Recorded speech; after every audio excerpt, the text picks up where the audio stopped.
Hello, আজকে অনেক দিন পর কথা বলবো। কেন কথা বলবো সেটা একটু পরেই বুঝতে পারবেন। কিছুদিন ধরে আমি টোট ব্যাগে আঁকার ভিডিও দেখছিলাম, আর আমার কাছে মনে হচ্ছিল আমিও একটা করলে মন্দ হয় না। তো আমি অর্ডার দিয়ে দিই দারাজ থেকে 2টা টোট ব্যাগ, একটা ব্ল্যাক একটা হোয়াইট।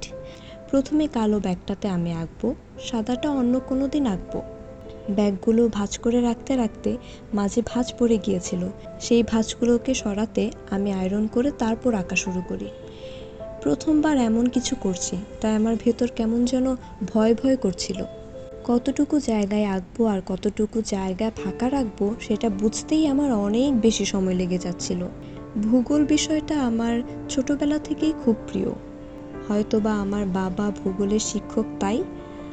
আর নয়তো স্কুল কলেজে সবসময় ভূগোল সাবজেক্টটাতে না পড়েই নাম্বার চলে আসতো, তাই ভূগোল সাবজেক্টটা আমার প্রিয়।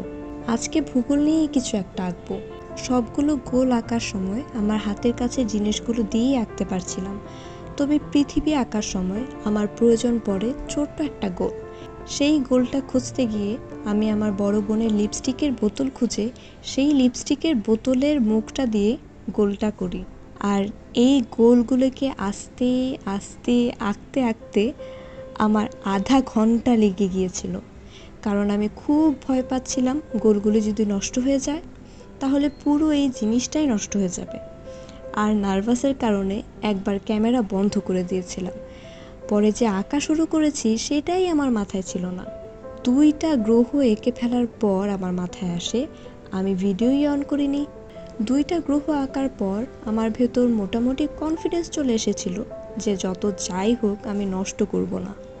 কাজটাকে আরেকটু সহজ করতে গিয়ে আমি প্যালেট নাইফ ব্যবহার করা শুরু করেছিলাম। ভাবছিলাম এটা দিয়ে করলে আমার কাজটা তাড়াতাড়ি হবে, তবে তার উল্টো হলো, আমি জিনিসটা নষ্ট করে ফেললাম। তারপর আমার কাজটা আরও সহজ করার জন্য আমি একটা টুথপিক নিয়ে এসে ছোট ছোট তারা দেওয়া শুরু করি। টুথপিক আমার কাজটা খুবই সহজ করে দিয়েছিল, কারণ টুথপিক দিয়ে ভালো করে কন্ট্রোল করা যায় কোন জায়গায় কিভাবে পেইন্ট করব। সবচেয়ে ছোট তুলি দিয়েও এত ছোট ছোট ডিটেলস দেওয়া পসিবল না। অ্যাটলিস্ট আমার কাছে যেই তুলিটা আছে সেই তুলি দিয়ে তো পসিবল না। এবারে নিচের লেখাটা আঁকতে গিয়ে আমি স্পেসিং বুঝতে পারছিলাম না। আগের মতোই এবারও লেখাগুলোকে টুথপিক দিয়ে কালার করা শুরু করি। তখন খুব ভয় লাগছিল আর আস্তে আস্তে আঁকছিলাম। তারপর যখন বুঝতে পারলাম কোন তুলি দিয়ে করলে আমি তাড়াতাড়ি করতে পারবো, তখন আমার আঁকার স্পিড বেড়ে যায়। আর এখন আমি আমার ছোট ব্ল্যাক কালারের পেন্সিল ব্যাগটা রং করব। এই পেন্সিল ব্যাগটা আমি আমার ছোট আপুকে দিয়ে দিব। আবারও আমার হাতের কাছে যা আছে আমি তাই দিয়ে দাগ দিয়ে নিই। এই ছবিটার মাঝে সূর্য আর তার চারপাশে চাঁদের বিভিন্ন রূপ ছিল। আমি প্রথমে সূর্যটা আঁকছিলাম, যেহেতু আমি আগেই জানি কিভাবে আঁকলে আমার জন্য সহজ হবে এবং তাড়াতাড়ি হবে, তাই আমি ছোট জায়গাগুলিতে টুথপিক দিয়েই করছিলাম।